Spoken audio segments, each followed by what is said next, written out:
Hello, my dear students, dear 8th class.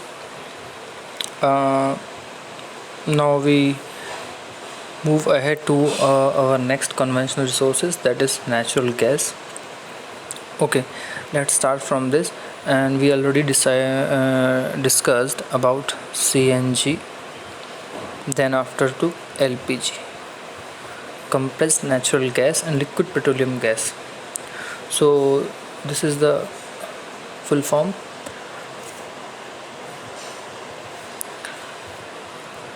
Natural gas is found with petroleum deposits and released when crude oil is brought to the surface. हमेशा आप ध्यान रखिएगा, जो natural gas होती है वो वहाँ पे मिलती है जहाँ पे पेट्रोलियम डिपॉजिट्स होते हैं, और वो रिलीज़ करते हैं जब वो कच्चे तेल के रूप में बाहर निकाले जाते हैं। मतलब जब हमने पहाड़ों से या समुद्र से या किसी क्रूड ऑयल वाली जगह से उस चीज़ को निकालते हैं तो बेटा हमें वहाँ पे हमेशा गैस मिलती है, natural gas.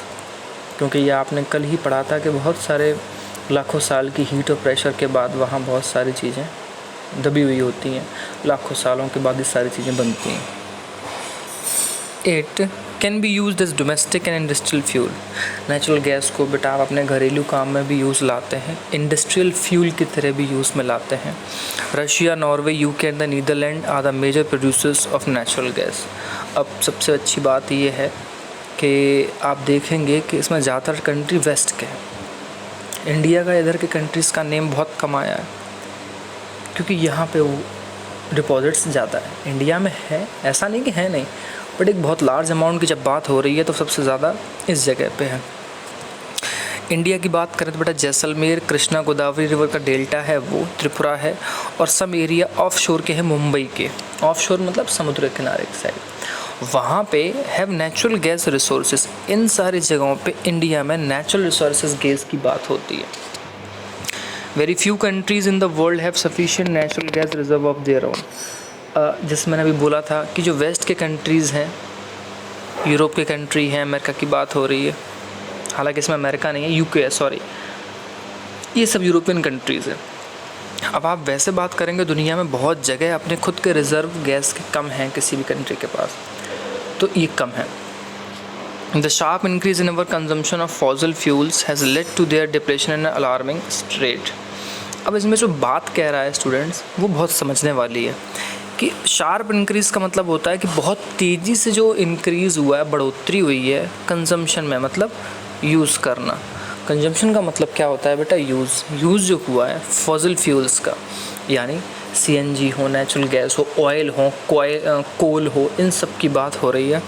Has led to their depletion at an alarming rate. अब इनका जो कमी हो रही है, डिप्लेशन हो रहा है, वो अलार्मिंग रेट पे। अलार्मिंग रेट का मतलब है कि घंटी बज रही है कि खतरे का निशान है कि अब बहुत कम रह गया है, इतनी तेज़ी से कंजम्पशन करेंगे तो बहुत कम टाइम में ही ये सारे डिपॉजिट्स ख़त्म हो जाएंगे। ये है बात असल में।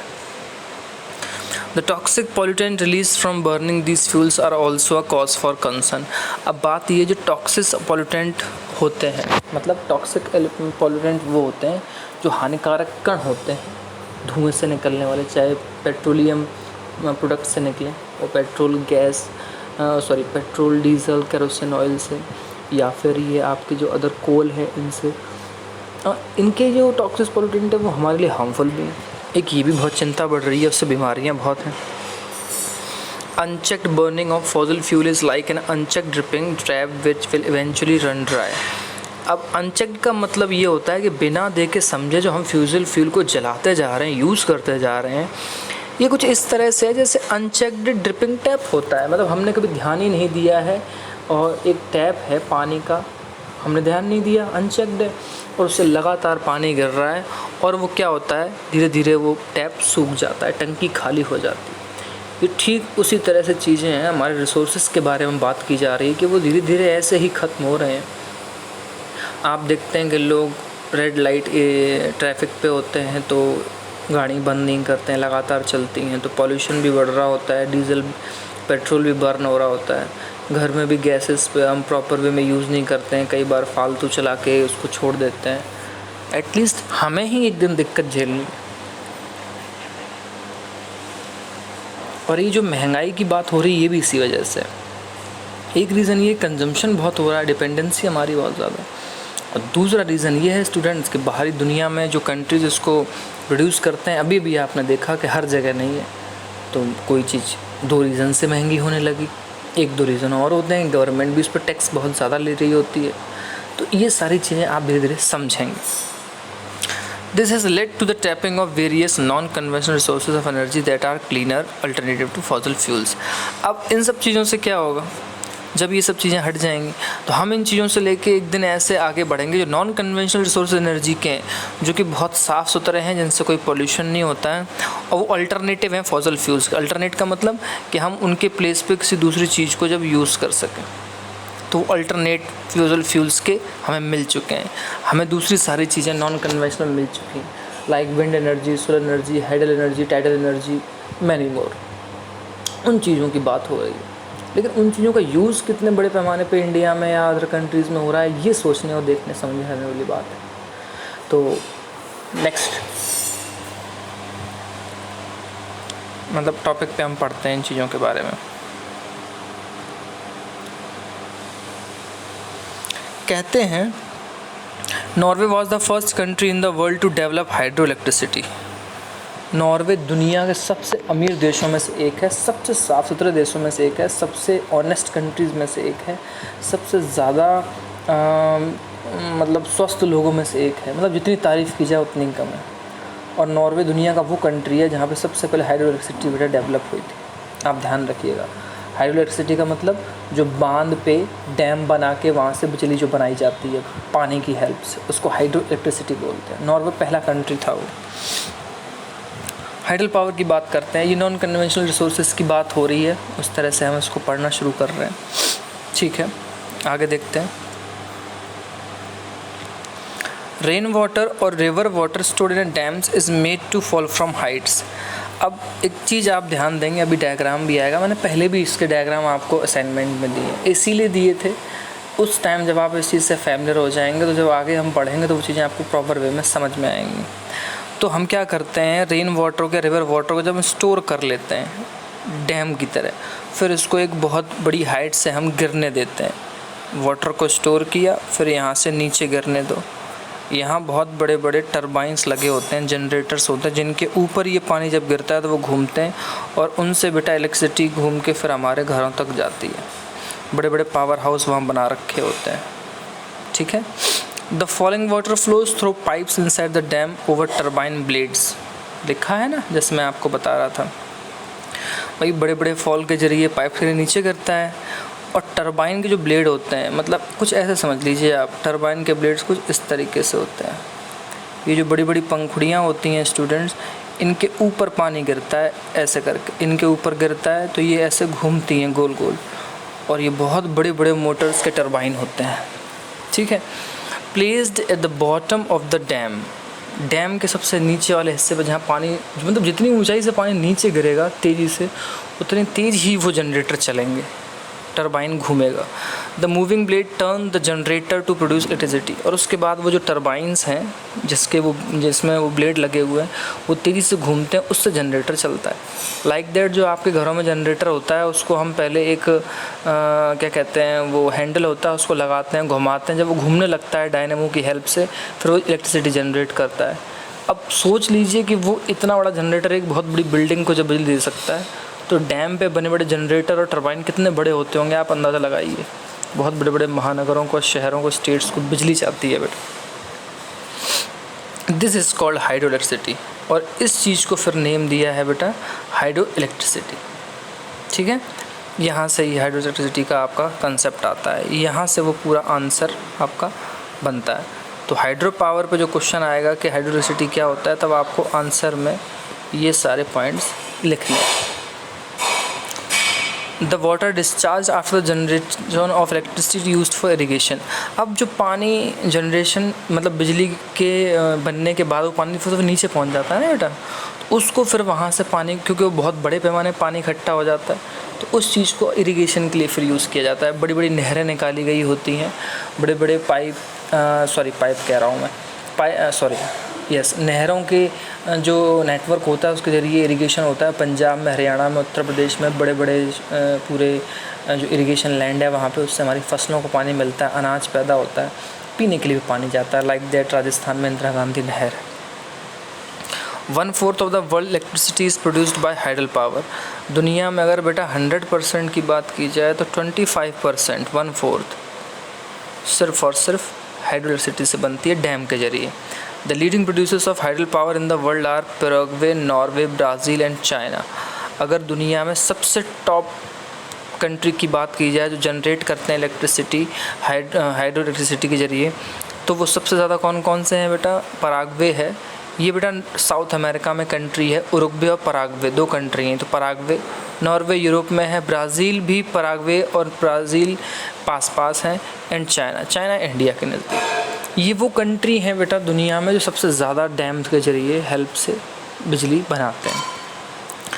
अब इम्पॉर्टेंट हाइडल पावर स्टेशन जो इंडिया में है वो बेटा भाखरा नागल है। ये दुनिया के सबसे ऊंचे बांध में से एक है। गांधी सागर है, नागार्जुन सागर है और दामोदर वैली प्रोजेक्ट हैं। ये वो प्रोजेक्ट हैं बड़े बड़े जिनकी हेल्प से बहुत ज़्यादा इलेक्ट्रिसिटी प्रोड्यूस होती है, और इंडिया के जितने शहर हैं, इंडिया के जितने गांव हैं, वहाँ तक जो बिजली जा रही है वो इनकी हेल्प से जा रही है। बट ऐसा नहीं कि सिर्फ इसी वजह से जा रही है, न्यूक्लियर पावर प्रोजेक्ट भी हैं, वो हम आगे पढ़ेंगे न्यूक्लियर पावर प्रोजेक्ट क्या होता है। तो इस यहाँ पे जो इम्पोर्टेंट चीज़ है बेटा, आपके इंडिया में जो ये डैम है इनकी लोकेशंस को आपको हम भरवाएंगे ज़रूर मैप की हेल्प से, ठीक। तो देखते हैं मैप क्लास इस वीक हो पाती है नहीं हो पाती है, नहीं तो हम नेक्स्ट वीक इसको शुरू करेंगे। देखो हाइडल पावर का ये इस तरह से आप देख रहे हैं बेटा। अब मैं थोड़ा सा समझा देता हूँ आपको। ये पहले तो वाटर रिजर्वर बनाया, ठीक है, वाटर रिजर्वर बनाया, फिर यहाँ से तेज़ी से पानी आ जाता है। देखो ये गोल गोल ये ब्लेड लगे हुए हैं, ये भी है, ऊपर भी है, और ऊपर से यहाँ से जनरेटर्स लगे होते हैं बड़े बड़े। जैसे ही टरबाइन घूमते हैं और बाकी पानी नीचे जाता है, और अंदर से इधर से भी होके पानी आता है। ऐसा नहीं है, दोनों तरह से, यहाँ से भी कुछ लोग ले जाते हैं, कुछ लोग इधर से भी ले जाते हैं। फिर यहाँ से ये बड़ा पावर हाउस, यहाँ पे बड़े बड़े वो बने होते हैं जो आप जनरेटर्स के बाद आप बड़े बड़े ट्रांसफार्मर्स और पावर हाउस देखते हैं। यहाँ से ये लाइट जाती है इन बड़े बड़े जो खंभे होते हैं बिजली के, उसके ज़रिए आप देखते होंगे आपके शहरों के आपके आसपास से ऐसी लाइन जा रही होती हैं। ये बड़े बड़े महानगरों तक इस तरह की लाइन पहुंचाई जाती है, और फिर बाकी के पानी को दूसरी जगहों में यूज़ किया जाता है इरिगेशन के लिए। ये रिजर्वायर बन जाता है, घूमने की जगह भी बन जाती है। ऐसी बहुत सारी चीज़ें यहाँ पे काम आती हैं। आपने अगर धूम 3 मूवी देखी होगी तो कुछ इस तरह की जगह पे ही वहाँ पे शूटिंग हुई है, और वो अमेरिका में है शायद वो जगह। तो बहुत खूबसूरत जगह है, आपको पढ़नी भी चाहिए, आपको जानने भी चाहिए, ठीक है। एक दूसरा ड्यूनो पे चलते हैं। The site of the world's first solar and wind powered bus shelter is in Scotland. कहते हैं कि जब दुनिया की सबसे पहली सोलर एनर्जी और विंड पावर एनर्जी से कोई चीज़ बनाई गई तो सबसे पहले स्कॉटलैंड में बनाई गई। देख रहे हैं ना आप, कई सारी चीज़ों का डेवलपमेंट यूरोप में ही हो रहा है, महसूस कर रहे हैं ना। नॉर्वे भी यूरोप में है, स्कॉटलैंड भी वहीं है। कोई तो रीज़न होगा, साइंस वहाँ अच्छा है, या वहाँ के लोग रिसोर्सेज पे ध्यान देना ज़्यादा अच्छे से जानते हैं, कोई रीज़न है। ये देखिए, ये हमारे जम्मू एंड कश्मीर में बेटा सलाल हाइड्रो इलेक्ट्रिक प्रोजेक्ट है। आप देख रहे हैं ऊंचाई से सीन लिया है। ये बहुत बड़े जगह पे पानी को ऐसे ही बेटा स्टोर कर लिया है, और यहाँ साइड से पानी जा रहा है, वो अलग जा रहा है। फिर यहाँ पावर स्टेशंस बनाए। ये पानी जब नीचे गिरता है तो यहाँ बहुत बड़े बड़े टरबाइंस होते हैं, इसकी हेल्प से फिर वहाँ से जनरेटर चलाने के बाद इलेक्ट्रिसिटी प्रोड्यूस होती है और वो जाती है। तो ये सारी चीज़ें आपके समझने वाली हैं, आप देखें और आप इस चीज़ को खुद देख के भी खुश होंगे कि कुछ इस तरह की नई चीज़ें हमें जानकारी मिल रही है, ठीक है। अब हम आते हैं बेटा non conventional resources of energy पे, यहाँ पे आ जाते हैं। देखिए, the increasing use of fossil fuels is leading to its shortage. आप सबको मालूम है कि जो हम इंक्रीज़ कर रहे हैं फॉसिल फ्यूल्स को इस तरह से, उस तरह से इसकी जो बढ़ावा मिल रहा है वो शॉर्टेज को ही मिल रहा है। शॉर्टेज ही होगी, एक दिन कम ही पड़ जाएगी। It is estimated that if the present rate of consumption continues, ऐसा एस्टिमेट हमने अंदाज़ा लगाया है कि जिस रेट से अभी हम यूज़ कर रहे हैं इन सब चीज़ों, अगर हम कंटिन्यू करते रहे, the reserve of this fuel will get exhausted, ख़त्म हो जाएगा। जो ये रेट है CNG का हुआ, चाहे कोल का हुआ, पेट्रोलियम प्रोडक्ट का हुआ, ये बहुत जल्दी ख़त्म होने वाला है। Moreover their use also causes environmental pollution. और सबसे बड़ी बात है कि उससे एनवायरनमेंट का पॉल्यूशन बहुत ज़्यादा होता है। Therefore, there is need for using non-conventional sources such as solar energy, wind energy, tidal energy which are renewable। तो हमें ज़रूरत किस चीज़ की है स्टूडेंट्स? हमें ज़रूरत इस चीज़ की है कि हम नॉन कन्वेंशनल रिसोर्सेज को ज़्यादा यूज़ कर सकें, चाहे वो सोलर प्लांट के ज़रिए हो, विंड एनर्जी के ज़रिए हो, टाइडल एनर्जी के ज़रिए हो, जो कि रिन्यूएबल है। मतलब ये ख़त्म नहीं होंगी बेटा, कभी भी ख़त्म नहीं होंगे, ये तो हमेशा रहेंगे पावर की फॉर्म में अर्थ पे। ऐसी ही एक एनर्जी है बेटा आपकी सोलर एनर्जी। ठीक, ये तो सबसे इजी है। Sun's heat and light energy can be felt by every day. उसकी गर्मी और उसका प्रकाश आप डेली महसूस करते हैं। Solar energy trapped from the sun can be use in solar cells to produce electricity. अब सोलर एनर्जी से हम वो चीज़ पकड़ के सोलर जो पैनल्स होते हैं, सेल्स होते हैं, उनमें कैच करके हम बिजली बना सकते हैं। आप भी देखते होंगे अपने आसपास सोलर पावर की बहुत सारी चीज़ें होंगी। आपके डीपीएस में ही बेटा ऊपर सोलर पैनल्स लगे हुए हैं, बहुत बड़े बड़े। हॉस्टल की बिल्डिंग पे भी हो, जो दूसरी लाइब्रेरी वाली बिल्डिंग है उस पर, उससे इलेक्ट्रिसिटी प्रोड्यूस होती है। Many of this cells are joined into solar panels to generate electricity. अब इसमें बहुत सारे बेटा पैनल्स होते हैं, उनको जोड़ने के बाद फिर आप इलेक्ट्रिसिटी पैदा करते हैं। Power for heating and lighting purpose, आप चाहे उसको हीटिंग के पर्पस के यूज़ करें, चाहे लाइटिंग के लिए यूज़ करें। ये देखिए ऐसे सोलर पैनल्स होते हैं, एक साथ कई जगह लगे होते हैं, इन सबको एक साथ मिला के इलेक्ट्रिसिटी प्रोड्यूस की जाती है। ठीक है, हम ज़्यादा नहीं जाएंगे, बस कोशिश करेंगे इतना समझाएं आपको। और येस्टरडे मैंने आपको एक टॉपिक समझाया था कि आपको लिखना कैसे है। अच्छा चैप्टर है 5। अब यहाँ से क्वेश्चन आंसर बेटा आपके जो बनते हैं वो बहुत इम्पॉर्टेंट है। ये पूरा का पूरा चैप्टर ही अपने आप में बहुत इम्पॉर्टेंट है, क्वेश्चन आंसर्स बहुत बनने वाले हैं। तो जब विंड एनर्जी आप हेडिंग डालेंगे स्टूडेंट्स, तो आपको एडवांटेज और डिसएडवांटेज के तरीके से ही इसको लिखना है। 4 पॉइंट्स हैं इसके। अब एडवांटेज में आए बेटा, नॉन पॉल्यूटिंग होता है, प्रदूषण नहीं फैलता है। डिसएडवांटेज क्या है कि नॉइज़ पॉल्यूशन हो सकता है। लो कॉस्ट प्रोडक्शन इलेक्ट्रिसिटी का एक बार सेटअप करने के बाद सेफ़ है और क्लीन है। डिसएडवांटेज क्या है कि विंड मिल कॉस्टली बहुत होती हैं सेटअप करने के लिए, और रेडियो टीवी की रिसेप्शन को डिस्टर्ब करती हैं, और बर्ड्स के लिए बहुत हानिकारक है। कोई भी चीज़ परफेक्टली एक साथ तो नहीं आती है, क्योंकि बर्ड्स अगर उस कांटेक्ट में आ जाएंगे विंड मिल के, तो वो बेटा वो मर सकते हैं, उनके पंख कट सकते हैं। डिसएडवांटेज भी मिलते हैं। ऐसी सोलर एनर्जी की बात है। एडवांटेज ये है कि इनएग्जॉस्टेबल है, कभी ख़त्म नहीं होगी, नॉन पॉल्यूटिंग है, कोई प्रदूषण नहीं है। डिसएडवांटेज ये है कि अभी थोड़ी महंगी ज़्यादा है, इसके डिफ्यूज़ सोर्स जो होते हैं वो वेस्ट हो जाते हैं, एक बार ख़राब होने के बाद किसी अदर काम में नहीं आते हैं। टाइडल एनर्जी की बात करें तो एडवांटेज वही है, नॉन पॉल्यूटिंग है, इनएग्जॉस्टेबल है, कभी ख़त्म ना होने वाली चीज़ है। बट टाइडल एनर्जी क्या करती है, वाइल्ड लाइफ को ख़त्म कर देती है, और दोबारा से बनने में उसको बहुत टाइम लगता है, डिफ़िकल्टी होती है कि वो दोबारा से फल फूल सके। कई डैम हैं जो एक बार बनने के बाद जैसे बिगड़ गए हैं, 50 साल 100 साल तक यूज़ किया है, लेकिन उसके बाद फिर उनका कोई प्रॉपर वे में यूज़ नहीं होता है, तो वो चीज़ यूँ ही की यूँ ही पड़ी रहती है। ठीक है, फिर आते हैं नॉन कन्वेंशनल पे, जिसमें आपका न्यूक्लियर एनर्जी है, बायोगैस है और जियोथर्मल है। तो ये वाला पॉइंट आपका आई थिंक 6th वाला पॉइंट हो जाएगा, ये 5th है और ये 4th है, शायद यही काउंटिंग हो, अगर नहीं हो तो आप चेक कर लीजिएगा। बस वही मेरिट, डिमेरिट, एडवांटेज, डिसएडवांटेज, उसके बेस पे आपको ये सारी चीज़ों को प्रॉपरली बहुत अच्छे से राइट करना है नोटबुक में।